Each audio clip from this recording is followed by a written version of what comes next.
Amis, bonjour à tous et à toutes et bienvenue à notre rendez-vous quotidien consacré à la méditation de la parole de Dieu. Nous sommes aujourd'hui le 11 juin 2023. Nous célébrons la solennité du très saint sacrement, du corps et du sang de notre Seigneur Jésus-Christ après la Pentecôte et la Sainte Trinité. Oui, nous allons parler du pain, la notion de pain comme étant liée à celle de vie et de survie.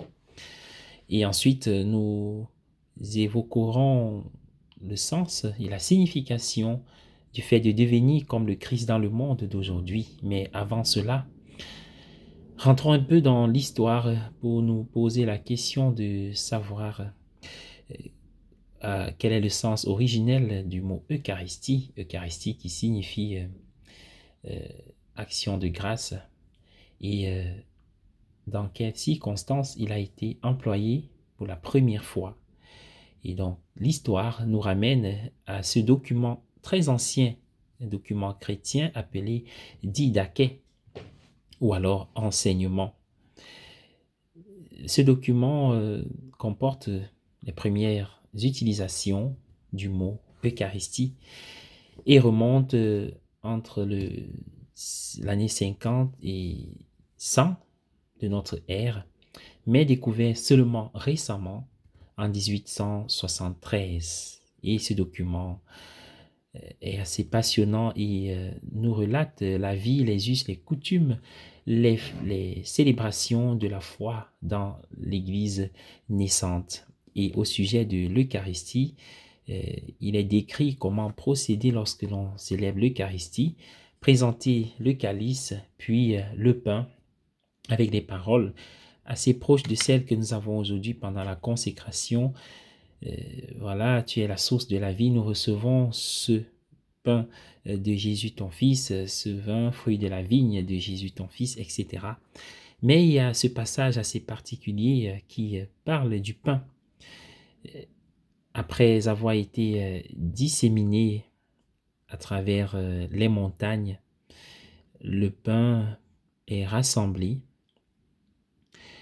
pour former un seul et unique pain. Les grains sont disséminés et rassemblés pour former un seul et unique pain. Ainsi, l'Église, continue le texte, peut être rassemblée des extrémités de la terre dans le royaume de Dieu. Retenons cette notion d'unité. La notion de pain liée à celle de vie et de survie.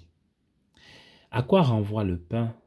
Le pain renvoie à la nourriture quotidienne, ce dont nous avons besoin, qui est nécessaire pour assurer la vie.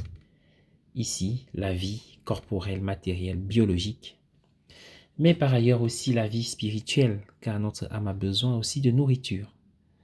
Et donc, le pain terrestre garde sa dimension matérielle et corporelle et renvoie dans les textes d'aujourd'hui, de ce dimanche, à la manne, par exemple. Mais après avoir mangé la manne, nos pères dans le désert sont morts. Et c'était dans le désert, ce contexte, le pain dans le désert, lieu de tentation, lieu d'affliction, où le peuple a été soumis à la faim et aux multiples dangers liés aux rapaces, aux animaux, aux serpents, etc. et même aux ennemis et puis à la température, le climat lui-même. Donc, le pain terrestre, le pain humain, est donné en contexte de tentation et semble avoir pour des effets limités à la vie physique et biologique. Mais le pain dont parle Jésus, qui est le pain divin, est, dit-il, descendu du ciel et il est divin parce qu'il est le corps et le sang, l'âme et la divinité de notre Seigneur Jésus-Christ, qui est donné pour la vie éternelle. C'est un pain d'un autre type qui peut nous aider à vivre dans le monde aujourd'hui, notre culture. Dans le pain caractéristique, le pain de notre culture moderne est bien sûr truffé de monts et merveilles, mais surtout de haine, de sectarisme, de stéréotypes, de violence, d'intolérance. Il suffit de regarder en nous, autour de nous, ou même d'ouvrir le journal ou la télé. Alors, que peut signifier devenir comme le Christ dans le monde d'aujourd'hui? C'est-à-dire ce monde qui se trouve comme au désert, où il y a une pluralité de voix et même des dissidences, des cris et des réclamations, où il y a des plaintes, des complaintes, des rejets.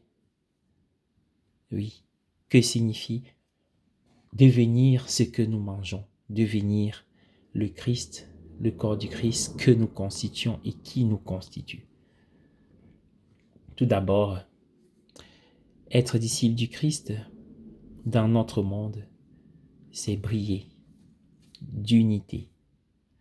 Vous voyez, le mot communauté et le mot communion ont la même racine, l'union.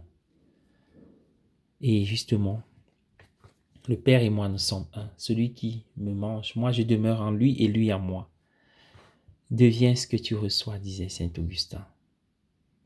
Il y a l'unité qui doit être ce signe visible et fort de ceux qui ont part à la même coupe, au même pain.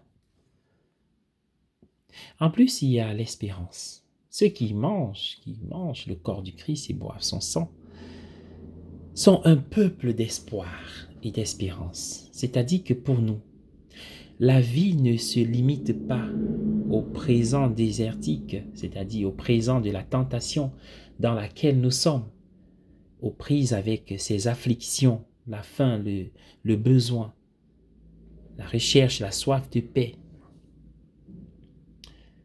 Mais notre vie n'est non plus dans un retour en arrière, au pays de la souffrance, représenté ici par l'esclavage, au pays de Pharaon. Mais notre vie va au-delà, jusqu'en la terre promise. Il ne se limite pas au vendredi saint, mais au matin de Pâques, non pas au désert, mais en terre promise. Et là, nous sommes peuple d'espérance, et nous devons en communion à ce pain être cette espérance pour le monde aujourd'hui, ce sourire. Enfin, pourrions-nous dire, communier au corps et au sang du Christ fait de nous un peuple à genoux, non pas limité, opprimé, qui subit le joug des pressions, etc., mais à genoux pour adorer, s'émerveiller et contempler. Et pour pouvoir adorer, s'émerveiller, contempler, il nous faut renaître dans l'émerveillement. Nous n'arrivons plus à nous émerveiller à cause du poids de tout ce que nous traversons comme tribulation, épreuves, souffrances, douleurs et blessures. Nous émerveiller, c'est dire qu'il est grand le mystère de la foi. Vous voyez, avant de prononcer cette parole, justement, le prêtre se met à genoux au nom du peuple, avec le peuple, pour ceux qui peuvent le faire. C'est de là qu'il se lève en disant, il est grand le mystère de la foi. La foi, c'est la connaissance et le savoir que l'on obtient, non pas grâce à nos cinq sens, ni à la déduction logique, mais par le cœur, parce que la foi devient un don. En tant que don, cette foi nous permet de voir ce qui est visible à l'âme et invisible aux yeux, et nous pousse donc à l'action pour briller. En tant que membres de ce peuple qui communie au même pain, à la même coupe, nous devons vivre l'unité, être espérance pour nous et pour les autres, pour notre monde, mais aussi réapprendre à contempler et à adorer. Comme disait Sainte Julienne de Norwich, qui est une grande mystique du XIVe siècle, Jésus, ce n'est pas Dieu seul qui est notre mère, mais Jésus aussi est notre mère. Assez bizarre, assez étrange. Pas notre mère parce qu'il ressemble à notre mère, mais il est notre mère parce que nos mamans, les mamans qui nourrissent, qui prodiguent des soins à leurs enfants, ressemblent à Jésus. C'est-à-dire, elle nourrit l'enfant de son corps. Et c'est ce que Jésus fait de nous. la nourriture, qui est importante même quand on veut apprivoiser un animal. À force de lui donner à manger, il sait qu'il retient notre bonté et s'ouvre. La maman est d'abord source de nourriture avant d'être source d'amour. Elle devient source d'amour parce qu'elle nous prend et nous nourrit de son corps. Voilà ce qu'est le Christ pour nous que nous recevons et que nous sommes appelés à être pour notre monde. Soyez bénis, bonne journée à tous et bonne fête du très saint sacrement, en nous unissant à ceux qui communient spirituellement. Les vrais adorateurs, disait Jésus, c'est ceux qui l'adoreront en esprit et en vérité.